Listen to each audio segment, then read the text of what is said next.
Assalamualaikum warahmatullahi wabarakatuh.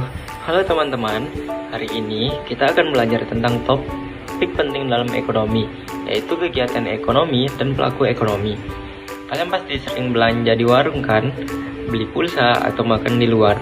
Nah, tanpa sadar kalian sudah ikut dalam kegiatan ekonomi. Yuk kita cari tahu apa saja yang terlibat dan bagaimana proses ekonomi itu berjalan. Apa itu kegiatan ekonomi? Kegiatan ekonomi adalah semua aktivitas yang dilakukan manusia untuk memenuhi kebutuhan hidup. Dalam kehidupan sehari-hari, kegiatan ekonomi terbagi menjadi 3 jenis utama. Pertama, produksi. Produksi adalah kegiatan menghasilkan atau menciptakan suatu barang atau jasa baru yang memiliki nilai guna lebih tinggi untuk memenuhi kebutuhan manusia.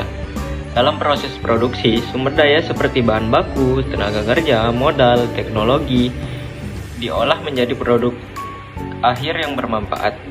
Contohnya, petani menanam padi, pabrik membuat sepatu, penulis membuat buku. 2. Distribusi. Distribusi adalah kegiatan menyalurkan atau mengirim barang dan jasa hasil produksi dari produsen ke konsumen melalui berbagai saluran dan perantara. Contohnya, kurir mengantar paket, truk membawa sayur ke pasar.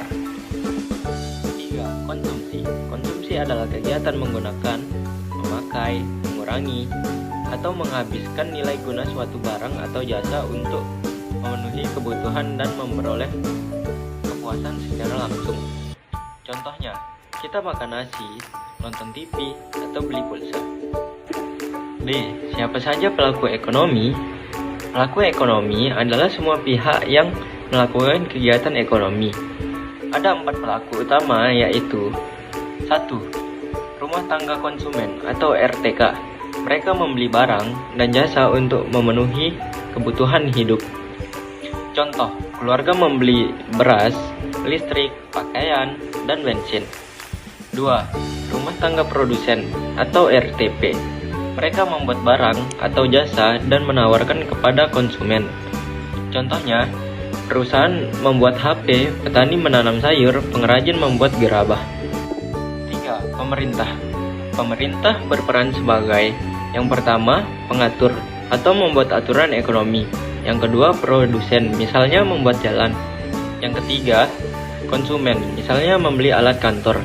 Contohnya itu, pemerintah memberikan subsidi pupuk, menetapkan pajak, dan membangun sekolah. 4. Masyarakat luar negeri. Mereka berperan dalam kegiatan ekspor dan impor. Contohnya itu, Indonesia mengekspor kopi ke Jepang dan mengimpor mobil dari Jerman. Oke, contoh nyata kegiatan ekonomi. Yuk kita lihat contoh dalam kehidupan nyata. Seorang petani menanam padi, yaitu sebagai produsen. Beras itu diangkut oleh distributor ke pasar, yaitu sebagai distribusi. Kemudian ibu kita membelinya untuk dimasak, yaitu sebagai konsumen. Pemerintah juga berperan dalam memberi subsidi pupuk dan menetapkan harga. Maka jika beras dijual ke luar negeri, itu sudah melibatkan pelaku luar negeri. D. Kesimpulan. Yuk kita simpulkan. Yang pertama, kegiatan ekonomi terdiri dari produksi, distribusi, dan konsumsi. Yang kedua, pelaku ekonomi ada 4, yaitu rumah tangga konsumen, produsen, pemerintah, dan masyarakat luar negeri. Yang ketiga, semua pelaku saling berkaitan. Tanpa produsen tidak ada barang, tanpa konsumen barang tidak laku, tanpa pemerintah ekonomi bisa tidak seimbang. Nah teman-teman, sekarang kalian sudah tahu bagaimana kegiatan ekonomi bekerja dan siapa saja pelakunya. Setiap hari kita pasti terlibat dalam salah satu kegiatan ekonomi. Jangan lupa belajar dengan semangat dan tetap kritis ya. Sampai jumpa di video selanjutnya. Assalamualaikum.